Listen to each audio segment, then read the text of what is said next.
Hi, my name is Professor Andrew Rosen. I'm the instructor for CIS 2168. I just spent almost 40 minutes recording a video about the syllabus for you to watch going over before class, because that's what I typically do in the first lecture, which is that I go over the syllabus. But that seems a bit mean to make you watch a 40-minute video. So here I am recording this, and I just simply want to get the most essential things down. You can read this at your leisure. Please read it before coming to class. It does explain a lot of things. So let me explain the most important things. Yes, you do have lab on Tuesday. The most important thing is that the lectures will be flipped. We will take a look at the Canvas in a second to see how that works. But what that means is that you are going to be watching my lectures outside of class. You're going to be watching my lectures when you would normally do your homework, and doing your homework when you would be normally doing a lecture. Now, the reason for this is that makes me most accessible at the times you most need it, which is when you need to debug your code. Time and place, Monday, Wednesday, and on Tuesday. If I am sick, we'll do it over Zoom. You need a laptop. If you do not have a laptop, speak to me. If you have technology issues, speak to me. Okay. Textbook, I recommend you get it. It's not required. Office hours. Okay. Office hours work like this. Simply go here. I will do my best to embed this link, but all you have to do is click this link, select the TA, select your class, select me or the TA that you want to meet, select the time, enter your name, hit book. This will reserve a slot for you. It will put in my calendar, and I'll be able to see, or it will put in the TA's calendar, so we'll be able to see. If you do not need to meet with me during that time slot, just send me an email or cancel it yourself. If you don't know how to cancel it, just send me an email so I can cancel it for you. If you cannot meet me during my office hours, and I should mention that the office hours are not finalized. In fact, these are the TAs from last semester. I still have to update it with the new TA, the information for the current TAs. If you cannot meet us during these hours, send me or them an email so you can meet with me. You do not have to meet with your section's TA, by the way. You can meet with either. So, again, the office hours are kind of just set times that you can definitely meet with me. Otherwise, email me to coordinate a time. It is literally my job to help you. Do not feel like you are making a nuisance of yourself by asking for help. Okay? So, now let's go back into the syllabus. Okay. So expectations. Show up to lectures. It's expected of you. In fact, I can't help you if you're not there. And show up to your labs. Again, the TA can't help you, and your peers can't help you if you're not there. If you're late, totally cool. If you mix the lecture, I assume you have a good reason for it. I'm not going to be requiring attendance, but to get the most out of this class, be there. Also, I'm prone to mentioning what will and won't be on the exam, up to including exact questions. So please come to the physical meeting times, unless of course you are sick. If you are sick or suspect you're sick or feel like you've been way too close to somebody who has been sick and don't want to risk it, just don't come to class. Guess what? You can watch the recording of the in-person meeting online. What I covered there, and you do what you need to do to get healthy. Or if you're feeling fine, but again, don't want to risk it because you think you might be sick, or I will have Zoom up every lecture so that you can join. Okay? Simply put, if you are straightforward with me about this, like I can't come to class because X, Y, or Z, if you as long as you communicate with me, I'm going to be cool about it. Very straightforward. Mental health. If you experience significant stress or worry, changes in mood, problems eating or sleeping during semester, whether because of my course or some other factors, please reach out to me immediately. The sooner I know that you're having trouble, the sooner I can help, be it by making accommodations or by directing you to to people who can help, or even just by listening. Okay. So, disabilities.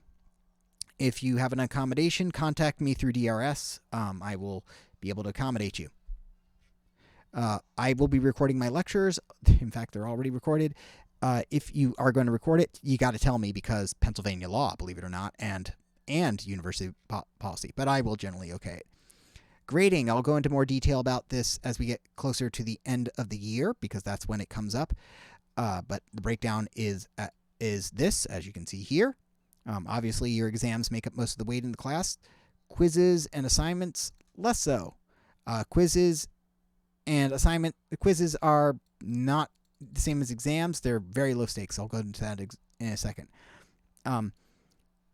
Generally, your raw score, if you get a raw score of a 90, you're guaranteed an A, not an A minus. Same with Bs, 80 or above. You need a 70 or above to pass.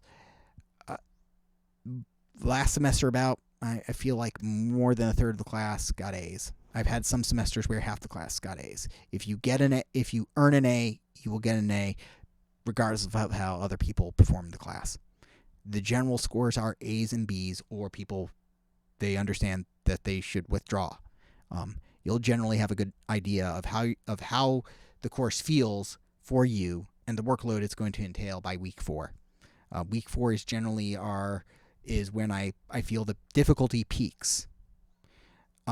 That's not to say it's the hardest assignment is that week 4. It's just dealing with the abstract thoughts and the new kind of material. Okay, the most important, so flipped. We've went over that this is a flipped classroom. Okay, next, quizzes. Low stakes, unproctored assessments. Okay, you do those. You do them on your own. You can take them you should be able to take them as many times as you want. And the only penalty for getting it wrong is like a 15-minute delay before you can take it again. The entire purpose of it is a self-check. Going back to labs, because I'm going to go in this order, apparently, to get a grade on your assignment, this is the second most important thing, except aside from it being a flipped classroom. Submit. To get a grade on your assignment, it's 2 parts. And again, assignments and labs are the same thing here. So submit your assignment to Canvas, so upload it like you would normally. You submit it as you would normally. Then the next step is to demo it to me or to EA. Meet me during class, or the TA during the lab, or either of us during office hours, and we'll just you'll run your code and we'll ask you questions about it. I typically open with, what do you think the hardest part of this was for you? Or please explain the hardest part of this for you. Or go to this particular function and let's walk through it. This involves showing that your program works. We do this for a number of reasons: to help you practice for interviews, to help us make sure you understood what you wrote. But I found that this is a great way to handle dealing with this, especially since with Java and packaging, it's sometimes a real pain to download and run your code on our own computers. Okay, exams. This is the only part of the syllabus that I need to modify because it's under active construction. This is something I feel is worth talking about you in person so that you can have input in how this is going to work. So first off, your exams will be held in lab, so you get an hour and 50 minutes for it. There's two different approaches we can do for this. We can do your bog standard exams. The other way I did last semester, which is a 2-step exam, where basically that you did 80% of the exam. You did a normal exam in 70 minutes, tailored for that 70-minute period, so not nearly as long as the full length period. The portion of exam is worth about 80% of your grade. And then immediately after you do that, you split up into groups, either formed beforehand or afterwards, or during it, and complete a group exam consisting of identical or extremely similar problems. This is something that I think we should talk about in class to answer questions. You can look up the idea online. The entire point of it is that for students who've gotten the stuff on the solo exam right, it gives you an opportunity to truly master it by teaching it to someone else. And if you didn't get it right, it gives you the opportunity to learn the material by immediately correcting your mistake. Okay, if we decide to go with group exams, I'll go into more detail about that later, but suffice to say that exams are something I enjoy trying to do new formats on. It may just be that we do a solo exam on one day and then we do like a group exercise that helps get you exam points on another day. so we can discuss this. The guarantee I will give you, because I know that a lot of you hate, the kind of quote unquote luck of doing a group exam or working with a group, is that anything that involves a group will not lower your grade. It can only help it. The exams will almost all be the exams will be electronic where it is feasible, because I like doing that, and then I also like making my exams open note and open book, and and then very specific limitations on what you can do on the internet, specifically accessing Canvas and any material linked to come from Canvas. If you need an accommodation, again, let me know, and we'll figure out an optimal solution based on whatever we choose here. The final exam, you can find that on the Temple Registrar, the schedule for that. Okay. I should mention also, if you're feeling sick for an exam, don't come to the exam. Just let me know. Okay. Similarly, if you've got a religious obligation, please let me know so I can give you an appropriate accommodation. Okay. A late penalty for labs, 5 points per day. Got to fix this typo. 5 points per day. Maximum penalty is 50% of the points. I want you to be able to turn in your work late if you fall behind. I want you to be able to catch up. I want you to be able to feel like there's a point to doing the work you miss.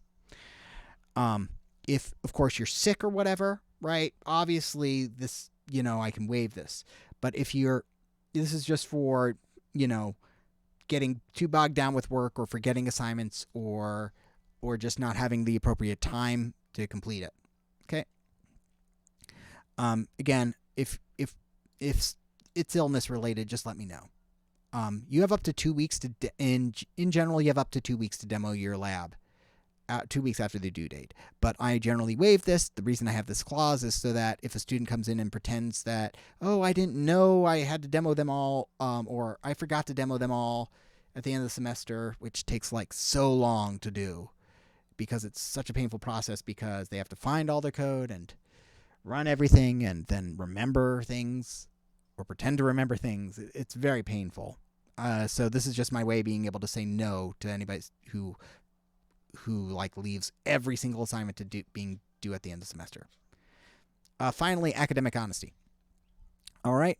I've got a fairly extensive idea here, but the idea of I have a lot of examples here. Most of these came from Harvard CS50 course. In the general rule is, I want you to work together with other people. I highly encourage it, but I don't want you to do work for other people. So the general rule of thumb to follow is, when you are asking for help, if you are the one having trouble, you can share your code. You can even post it on our Discord.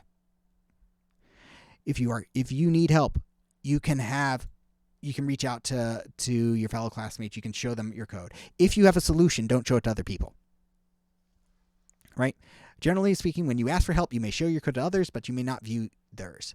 Right? So getting people to look at your code, debug it, great. Awesome. But don't share your solution with other people. The exception, of course, is that if you both have solutions, and you can compare notes on how you did it. If you're having trouble completing an assignment, send me an email. Don't turn to Chegg. Don't turn to ChatGPT. If you're having trouble, please reach out to me. It is my job to help you. Please let me do my job and let me help you. I know it's tempting to just jump on. I know it's embarrassing to be 4 hours before the deadline and not have started, and you don't want to look stupid in front of a professor.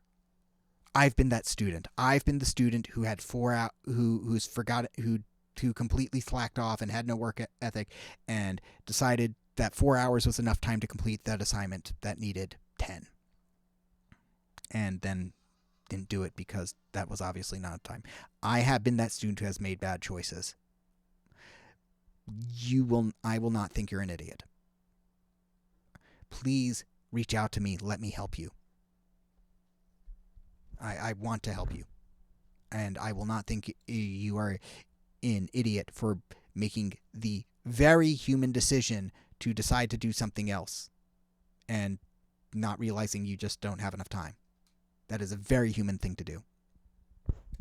Okay. So even if it's late, reach out to me and I will help you. Okay. So that is so go through these examples, but again, it boils down to just don't share your code with others unless you're trying to get help. If you're trying to get help, if you're trying to say, hey, what's wrong with this code? Please let me fix it. The other thing I should mention is like if you need to it is okay to grab a few pieces of lines of code online. So like I've got a question in assignment 2 that says, okay, I want you to give me the permutation. Tell me if two lists are permutations of each other. Searching for a solution for that would be wrong. On the other hand, if you realize, okay, I can solve this by sorting the two lists, what is some Java code that helps me really quickly sort these two lists?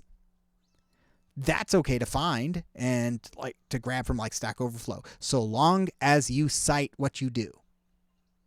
And how do you cite it? Just put in a comment. It doesn't need to be hard. Okay. So obviously, as I mentioned, I can update the syllabus. The last thing I will show you are the important ways that this course works. So first off, Discord invite here. Discord, if you're not familiar with it, it's just a big chat room. Here it is. Not only will your fellow students be on it, this also means that you don't have to go through the trouble of organizing a giant group chat.